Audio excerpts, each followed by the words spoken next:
Okay, folks, Andrew Bolpros here. Well, we got a couple signings that we need to talk about. Interesting signings. I think a lot of people are pretty, the term is maybe heated, maybe not loving these moves by our boy Joe Ortiz and Jim Harbaugh. But bottom line, guys, we do got two signings we need to talk about today. I think both make sense. I'm going to explain why. And I want to get your opinion on really definitely one of them. The second one is a little more of a, well, we'll talk more about it here in a second, guys. Andrew Bros. Bull Bros.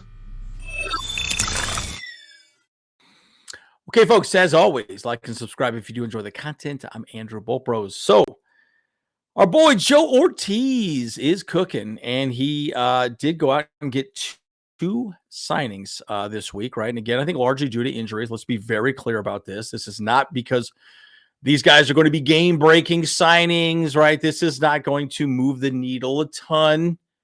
Let's just relax, right? The sky is not falling.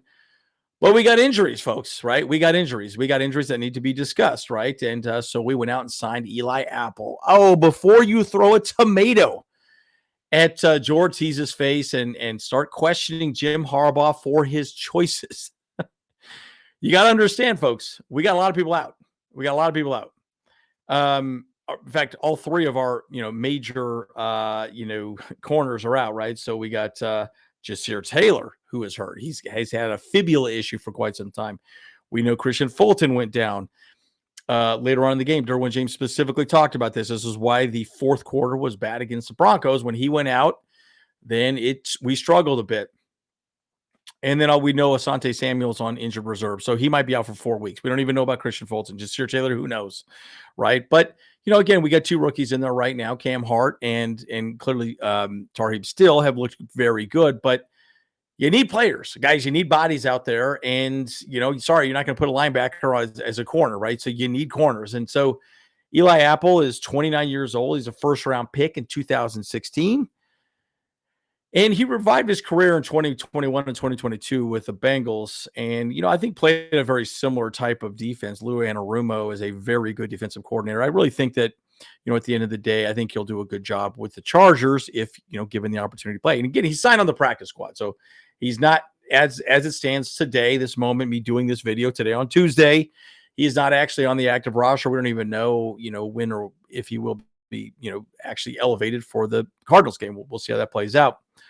But again, he's never really lived up to the billing of a 10th overall cornerback. And, again, he's really a boundary corner, but I do think he's very similar to a Christian Fulton. Christian Fulton, as guys, we've talked about this a long time. Christian Fulton was dead to rights. Nobody cared about him anymore. He was done, washed out, couldn't play, always injured, all the above, and bottom line, Christian Fulton's actually looked amazing underneath Jesse Minter. So, before we start throwing stones and tomatoes at people, at the end of the day, Eli Apple is just on the practice squad, and there's going to be, potentially an opportunity for him to get elevated, but we shall see.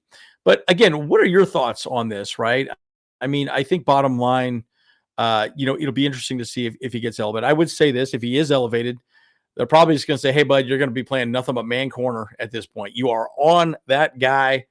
Do not let him go anywhere else, right? And, maybe they elevate him and just say, dude, that's your dude.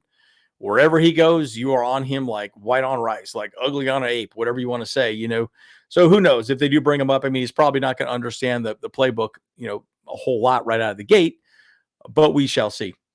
So let's see actually what you fans have been saying about this signing of Eli Apple. It's actually quite interesting. I was kind of taking a look at some of these comments here, but again, we signed Eli Apple's on the Twitter page. This is actually yesterday at 6:00. I'm gonna trust Harbaugh. This guy says boo. This guy's like, great show, by the way. Cannot go wrong with Curb Your Enthusiasm. Jay Rich, hard pass. It's a confidence builder for your young wide receiver room. I mean, who knows? Good luck with that. Signed Miami Dolphins fan. Look, this guy's trolling. How about those Chiefs? Hilarious. Anyways, they just see some positive conversations at this point. Eli Apple right now. Me, really? You drinking a beer?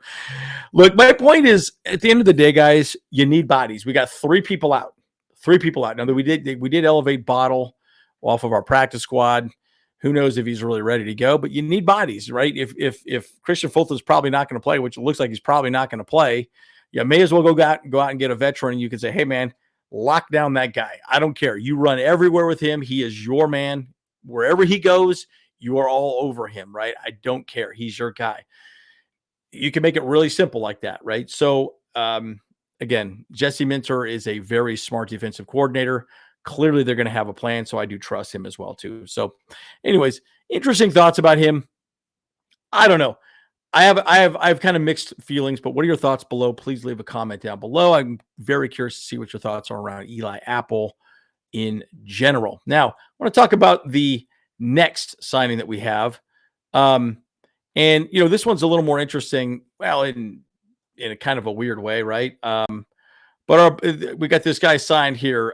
His name is, he's a tight end, McCallan Castles to the practice squad. Now, again, we don't know the situation with Hayden Hurst. I think this really, again, these are 2 injury signings. Let's make this very clear. This is not moving the needle, changing our offense, doing anything different, but we need bodies. We need bodies, folks. I can't even speak today.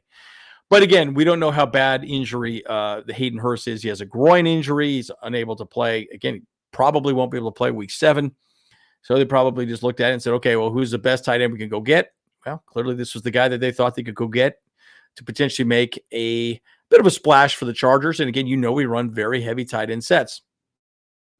Kind of an interesting situation. Castles played 6 seasons in college football, spread across stints at California, UC Davis, and Tennessee, where obviously you see a photo of him right here. But he was an undrafted free agent, 2023, went to the Eagles. So fly, Eagles, fly, right?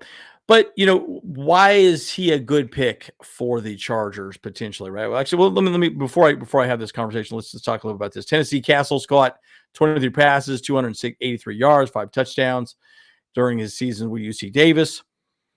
So, he's very athletic, right? He's got a 4.68 40-yard dash, which, you can say, well, that's pretty slow. He's a tight end, guys. He's 244 pounds. That's pretty quick. He's jumped 37 and a half inches on the vertical jump and 10 inches on the broad, or 10 inches, 10 feet, 10.6 on the broad. And he's 6'4" and 244 pounds, as I suggested. So look, the guy's got some skills. Clearly we have, him on our radar, and we think, all right, he can step in and potentially take some snaps. Like, guys, at the end of the day, he might be a very good blocker as well, too. That's a big part of the conversation also, is we got to make sure we have a blocking tight end, someone that could step in and move some bodies. That's what we need to do, especially in the running game and also pass protection. So my point is, guys, these 2 injuries did require potential people to fill those spots. These are the 2 people that were filled. And again, I want to hear your thoughts. What do you think about these 2 signings, right? Again, don't suspect McCallan to probably play, McCallan Castles to play, most likely this next week. You never really know. But it'll be interesting to see what happens. Eli Apple, he might be a maybe, depending on how bad Christian Fulton's injury is specifically, guys. But again, guys, what do you think about these 2 signings? Good, bad, indifferent? Leave a comment down below. I'm very curious to hear what your thoughts are. As always, Andrew, Bolt Bros. See you guys in the next one. Hey, what's up? Cameron Dick here, watching Bolt Bros podcast.